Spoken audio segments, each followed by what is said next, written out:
ఊపిరి తీసే ధరకే వస్తువులు ఎందుకంత ఖరీదవుతున్నాయి?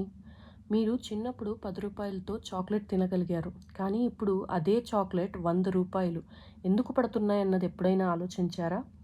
దీన్నే ఇన్ఫ్లేషన్ అనేది. తెలుగులో చెప్పుకుంటే ధరల పెరుగుదల.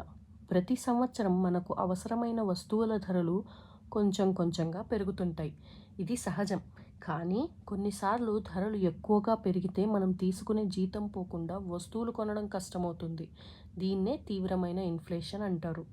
ఊహించండి, ఒక లీటర్ పాలు ధర రూ. 50 నుంచి రూ. 70 అయితే అదే మీ జీతంలో మార్పు లేకుండా జరిగితే మీ డైలీ ఖర్చులు పెరుగుతాయి కదా!